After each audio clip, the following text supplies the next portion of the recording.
Hello, I'm Dr. Sierra Caldwell, and I'm a chiropractor at Catalyst Wellness in Heartland, Wisconsin. And I'm Dr. Kacie Walters, also a chiropractor and co-owner of Catalyst. This is Health Reimagined, our podcast about how we're re-envisioning healthcare. Today we're going to talk to Dr. Kacie about growing her business that has now been open for 10 whole years. Can you tell us a little bit about Catalyst? Yeah, Catalyst Wellness, founded in Big Bend at our flagship location in 2014. We created the model as a multidisciplinary approach that incorporates a lot of different conservative healthcare modalities. And our mission across the years as a whole has been to serve as a catalyst for people by providing knowledge, mindset-focused coaching, and safe and effective movement strategies for a healthy lifestyle. So we've really kind of taken the best of the best in holistic approach in wellness and incorporated that into a whole model to create a kind of a one-stop shop for wellness. Can you talk about a couple of the different movement types that you utilize? So, everybody kind of uses that tagline of functional movement. So our background is in dynamic neuromuscular stabilization. So we really strip down movement as a whole to developmental kinesiology developmental kinesiology is how we learn how to upright from the age of birth to 1 year old. So we really kind of break everything down based on programmed movement patterns in the brain. And then we incorporate many different movement modalities within that lens, if you will, to our rehab approach. So across the years, we have incorporated like powerlifting movements, we've incorporated Olympic weightlifting movements, we've incorporated Pilates, we've incorporated gyrotonic. There's a lot of different avenues that we have taken with movement as far as rehab goes into the functional model. So it's a big playground, if you will. I love it. So what does a visit at Catalyst look like, all that being said? It honestly depends on the case that comes in the door. So if we're talking about an average wellness patient who typically is used to getting adjusted once a month, we do a functional movement evaluation. We watch a gait evaluation, watch them walk in, watch them sit down, go through a couple of movement screens just to assess hip hinge, how we're holding head, neck, and shoulder posture, how you're reaching, how you're breathing, how you are bending to pick things up. So we're going through just a couple of quick movement patterns, and then we go into a manual treatment that incorporates adjusting any soft tissue, dry needling, and then so that's about 15 minutes of the visit, and we try to reserve 10 to 15 minutes to work on some kind of a functional movement pattern that you may have shown was dysfunctional in the initial 5-minute evaluation that we went through at the beginning of the visit.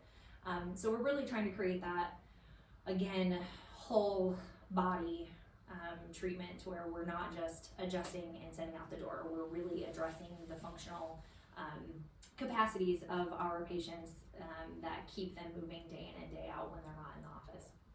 So something that we've been discussing in our office recently is how we're different in the sense that we transition people from acute care to not only wellness, but performance and injury prevention. Mm-hmm. Can you speak on that a little bit and how that makes our model different?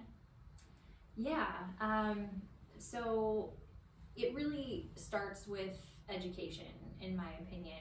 I feel our model has been built on establishing a strong communication with our patients, and that starts by telling them what the hell we're doing.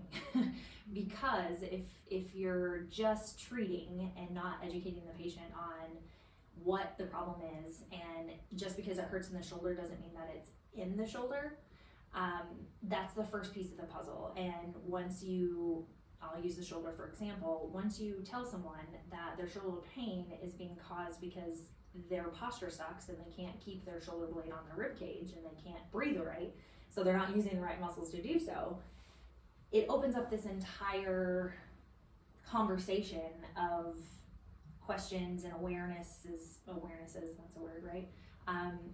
brings awareness to things that this patient may have never thought about.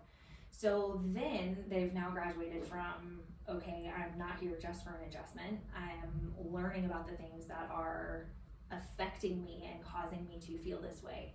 And so once we get through kind of the acute treatment plan of, okay, this is where it hurt, this is what we do to help make that pain go away, then we graduate to, okay, this is how we stabilize it and keep it from coming back. And then we graduate to, okay, now that you have really rewired that pattern in your brain and you can catch yourself throughout your daily life and daily activities, now we talk about why it's important to have I won't say necessarily supervised, but like a controlled environment where we start to train movements and train specific exercise modalities that basically become injury prevention for the future. So if you take a patient with shoulder pain and you graduate them through the end of the rehab model, like we've got them out of the queue, we've taught them all the things to do in their daily lives, but they go back to the same activity and you have not put them in the place to reboot that same activity, we're not likely to get through a cycle without another pain episode. Mm-hmm. So it is plugging in the education and making sure that doctor and patient and anyone else who is involved in that training process, we're all speaking the same language. And that reproducible language becomes like a song to the patient. And the more they hear it, the quicker their brain starts to react and the more ingrained it becomes in their systems. So it's kind of a no-brainer in my opinion. Once you see it taken as a whole and kind of watch the pieces from step 1 to step 2 to step 3 to step 4, once you see it as a symphony, it's like it tells a story, and the patient then can tell someone else exactly their experience and be like, this is how I got better and this is how I stay better and this is why. Mm-hmm. And what I think is really cool about our model is we're not trying to create a need for our care, right? Yeah. We want to transition people to use us to optimize their function. Mm-hmm. And not just rely on being on the table for treatment 3 times a week, which is totally different than what's being currently added. Yeah, empowerment, right? Exactly. It is very important that conversation includes, this is a two-way street. I have the knowledge to help you, but I can't make you do the work. Mm-hmm. And the work that I do on the table is not the work that's going to make you better and keep you better and keep you doing the things that you want to do. I can help you get there with my manual skills and with needles and with postural restoration things and tape and all of that, but it's a Band-Aid if you aren't doing the work to help write those motor programs in your brain and continue to do that over and over and over, both in the clinic and in activities of daily life.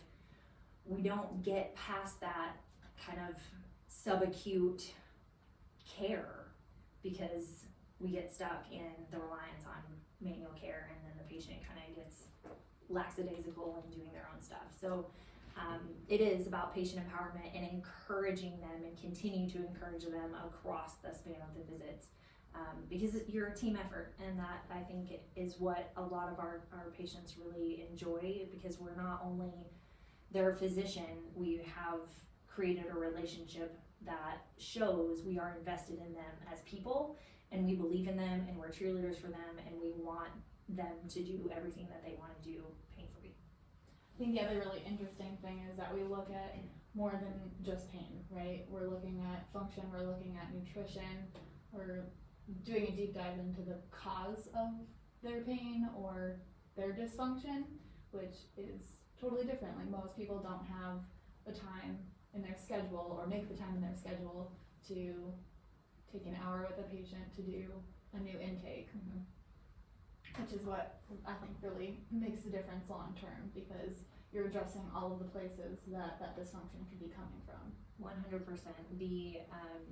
You hear the term root cause being thrown around a lot in healthcare today, and everyone is after the root cause.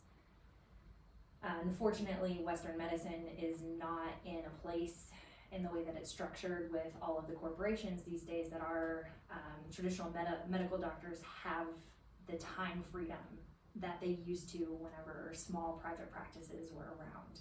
And so unfortunately, the majority of America is getting shortchanged on time, and therefore the doctor doesn't have the time or capacity to get to the layers that we truly need to get to understand why this patient is in pain. And that's where we have really focused a dial on mind, body, spirit in our holistic model, because we can talk about pain, but if all we're dealing with is the musculoskeletal function of pain, but it became painful due to a trauma that wasn't necessarily physical, it's hard to get through those barriers if the source of the trauma is not discovered and dealt with. And I mean, some people will argue that that is not our avenue of practice, to talk about the emotional or the metaphysical or anything like that, but if it is not encouraged, or even the idea isn't even brought up to the patient, you're missing, it's a blind spot. You're missing that potential link that could get you over the hump, the plateau, or make the difference in the treatment plan. So again, it comes back to that relationship building, and if you have created a safe space and created that solid relationship that your patient trusts in you, it opens the door to many different conversations that allows you to get closer and closer and closer to the root cause. And I feel like something that we have talked about here before is, if you don't do it, who's going to do it? Right? If you don't take the 24-hour food recall or request a vitamin D test, sometimes the patient doesn't have somebody who has the time to do that. So I think that's another important thing to think about. Yeah, we have, I don't know, I think we could borderline come up to the title of a healthy aging advocacy, because again, if we don't ask the questions, we don't know if they have a physician that will. And a lot of times the way that we're thinking in terms of functional medicine and how we look at endocrine function and hormone function is a lot different. So if we don't say things out loud that we know isn't being talked about within the box of medical treatment right now, we miss an avenue, we miss a window that could potentially change a person's life from a healing avenue. So it's pretty cool place to be practicing. So talking about your practice, how did you start in practice? What did it look like growing the business out of Big Bend? How did you expand to Heartland? Yeah, so Travis and I bought Big Bend as an existing practice in 2014, and we were two 25 and 26-year-old doe-eyed kids that had 2 kids under 2 and really no business experience whatsoever. So we bought this practice, and I think after the first year, it was like 32 patients out of 250 that we retained, because we bought a run-of-the-mill Rackham Crackham chiropractic practice, and we completely it sounds so crazy, like recounting this whole experience, because we basically just came in and ripped the rug out from these patients, and we're like, oh, sorry, we're going to do it a different way, and took out pretty much all of the passive modalities. Like, we didn't have e-stim ultrasound, the roller bed table that everybody was used to coming in and laying on for 15 minutes before they got adjusted. Like, we were like, we have hands we want to use, and we're going to use them. And they were used to 5-minute treatments, where we were giving 30-minute treatments and incorporating whole body, not just, hey, this hurts today, doc. We were adjusting head to toe, doing soft tissue head to toe, and then addressing any dysfunctions rehab wise, doing it ourselves. We didn't have any CAs, we didn't have any additional staff, it was just us. And so we really kind of got our feet dirty in the mess of trying to learn how to do business, completely changing a style of practice, and basically losing the assets that we had purchased, and being told that this model wasn't going to make it. So fast forward 10 years, and we have 4 clinics and a slew of different modalities of treatments that we incorporate, and a team of amazing physicians that we just got blessed with finding us to be a part of our team. And that's what Travis and I have always said, is the right people will find you and come to you at the right time. And that's always what I have relied on whenever it comes time to hire, is the right people will find us. So that's how we got to be here in 4 different places. But the first opportunity that we got to expand out of Big Bend was Heartland, and it was just a satellite in a Pilates studio. And I was still very active in the CrossFit gym at that point in time. And I think it was October 2018, I dropped a barbell on my neck after failing a snatch attempt, and had a pretty significant cervical disc derangement that led me to walk away from CrossFit, and ended up using Pilates to rehab. So fast forward a couple of years, and I ended up buying the Pilates practice from the woman that I was renting from, because she was kind of wanting to be more present in training as opposed to business owning, and I was going to business own forever anyway, so that's how kind of we got into this rehab studio model here in Heartland. And then Gyrotonic came along, and we just kind of started winding the DNS lens onto Pilates and onto Gyrotonic, and it's magic, and the rest is history, as far as how we've kind of built this rehab studio clinic model up to be what it is today. So we get a lot of backlash from other chiropractors and other professionals as to why our model of care won't work, why being mostly cash-based won't work. Mm-hmm. What are your thoughts on that? I have thoughts from every year of practice that I've been in. When we came out to Heartland as a satellite clinic, that I offered that as a cash-only service, because what we're doing is all-inclusive. It's not a subluxation code, it's not a diagnosis code. It is, we're taking our skill set and evaluating the patient in every visit. We're providing relative manual care in every visit. We're providing relative nutrition and lifestyle advice in every visit. There are a slew of other things that are incorporated into every single visit that we have with a patient. In the world of insurance, first of all, I think it's two CPT codes that we're limited to. Not very many. Something like that. I haven't done insurance in a very long time, but there is no way, shape, or form that we could justify what we're doing in every visit by billing that many codes and not getting basically sued. Mm-hmm.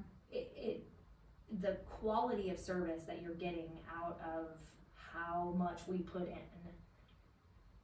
there is no reimbursement that insurance could give to us that would amount to what we're worth. Mm-hmm. And if you talk to any patient that has been a part of the practice in Heartland since we came out here in 2016, they've paid cash from the beginning, and they have weathered every increase in cash fee that we have taken. Which have not been that many. Which have not been two in what, 8 years. But the proof is in the pudding when you see how many patients have established their healthy aging wellness process with us. And I personally think that being a part of the insurance networks is a place to start in practice, because it teaches you a lot. It teaches you your value. It teaches you what you're willing to give away versus what you're not willing to give away. And it makes you be efficient as a young doc. But whenever you approach treatment the way that we do in the model that we have built, it's a no-brainer that it has to be a cash practice, because of how much we push into every single encounter that we have with a patient. And that, I mean, I would give everything in one visit if we had time for it, right? But it's just the insurance companies are incredibly limiting, and it's only getting worse.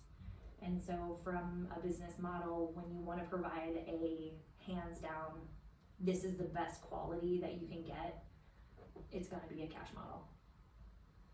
Yeah, and I think it's really interesting. I mean, we all do so much continuing ed, and so much continuing ed that we don't get credit for. yes, we read books, we share articles. We're kind of a place of education. So I think people really do get their bang for the buck. It's not just an in and out service. Correct. Yeah, we again, it like I said in the very beginning, it really stems from education. Like our entire model is evidence-based, but all of our team language is based on what we collectively learn and continually share amongst each other, and continue to push each other in taking different modalities and different classes. And we do that mostly as a team. And I think that that approach is really kind of what sets us apart from others. The other thing I hear from other healthcare professionals of the reason that we won't succeed in practice is the amount of time we spend with people, that it's never going to be lucrative enough for us as doctors, which I find very interesting, because I didn't get into healthcare to make a lot of money. I got into healthcare to help people and to not feel burned out, and to do something that I'm passionate about. So I'm curious, what are your thoughts on that? The sentiment is very similar. I too, it is written in my genes that I am here to serve. And I have known that since I was a teenager. I have been called to volunteer, I've been called to work with elderly, I've been called to work with kids. But for me, that service is a matter of quality. And I can't sacrifice my physical capacities, I can't sacrifice my heart, my mental faculties by trying to rush through something. So for me, establishing an hour-long new patient visit, 30-minute follow-ups, in my first year of practice, that wasn't enough time, because I want to be thorough. My reputation is built on being thorough, being present, listening, making a safe environment, and therefore putting out a quality service. So it really wraps itself around being able to communicate what the intention is in spending time. And 9 times out of 10, the patient that comes to you that has been everywhere else, they're enamored that you are sitting down and listening to them. So when you look at it from a business standpoint, at a bird's eye view, we're not going to be a multi-million-dollar practice.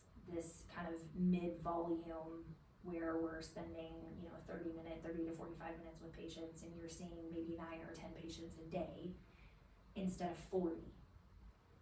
It really, especially as a female, I don't know how long my body would sustain treating 40 patients a day.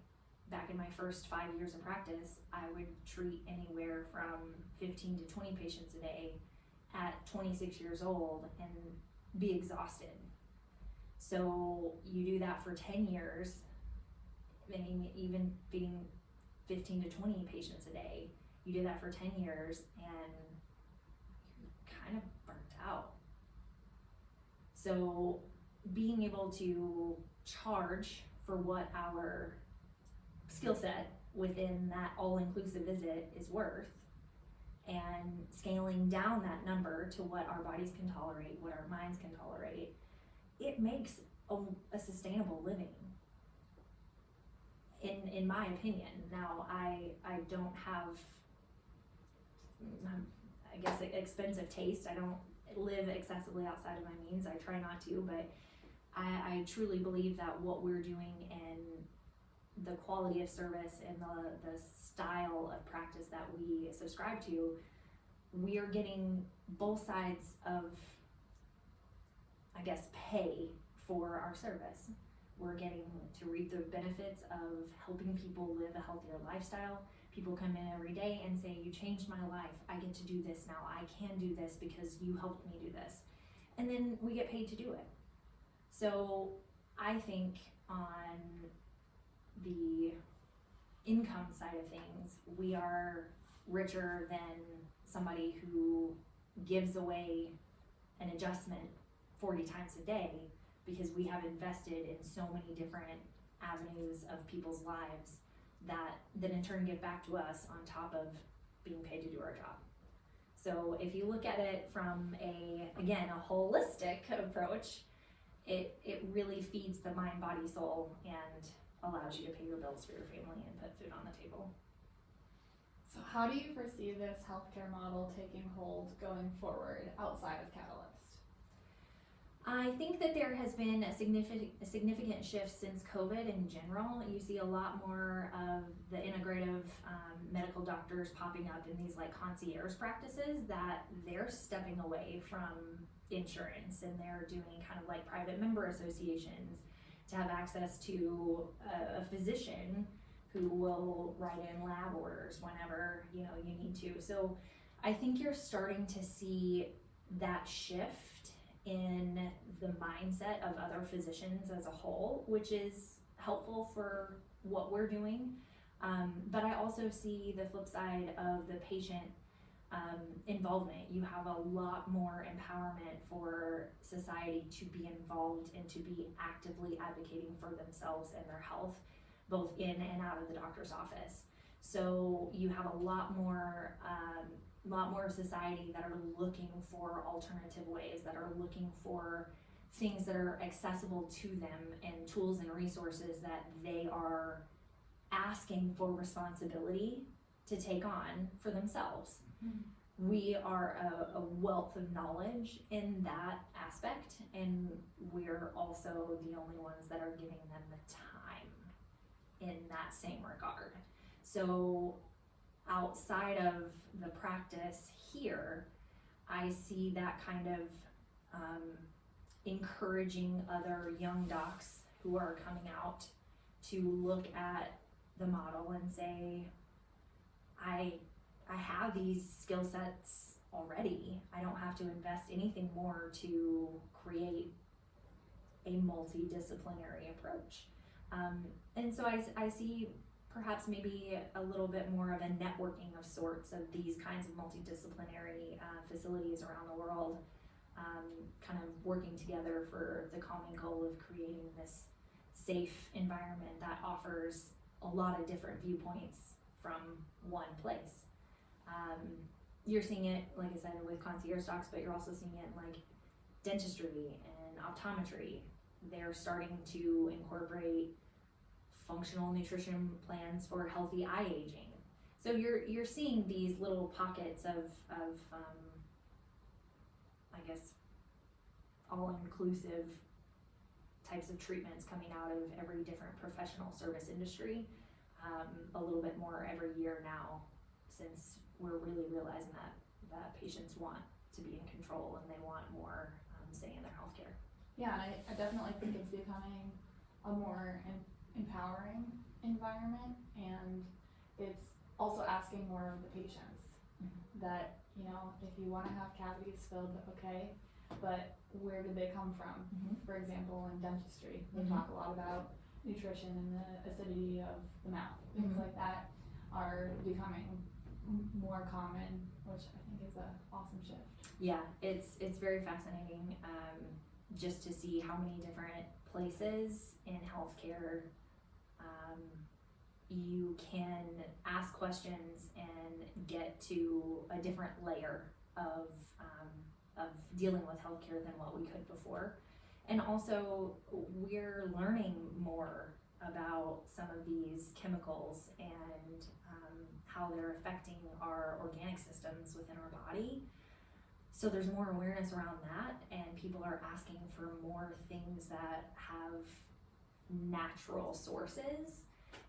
And that for us is incredibly, I say empowering, but an incredibly cool stepping stone, because chiropractic as a whole has always been the most natural approach, because it's not dealing with anything that we're putting in the body or on the body. You know, we use tape and supplements and stuff like that, but at its whole, from its origin, it has always been to restore function of the central nervous system. We can talk about the methods of restoring function to the central nervous system via the adjustment a different day, because that's a big conversation to be had from an education standpoint for a patient. But I think that has been our platform from the beginning of the profession of chiropractic, and the more we try to continue showing how we're doing that, walking into the next generation, I think it just becomes more steadfast. Last question for you. Somebody who is graduating in 2024 as a new healthcare professional, chiropractor or other, what would be your biggest piece of advice for them? God, that's a big one. You don't know how to be a doctor. And that's okay. But just because you have X, Y, and Z certifications and you have taken 1 million extracurricular education classes in your postgraduate, in addition to your postgraduate curriculum, you can have all of the knowledge in the world, but it does not show up in the treatment room like clinical experience does. So it's incredibly challenging to work with a doc, an associate that we want to bring on, that isn't open-minded and willing to sit down and look at the ugly stuff, right? We're so protective of our egos and so protective of what we've invested into our education and into ourselves as far as time, money, all that kind of stuff.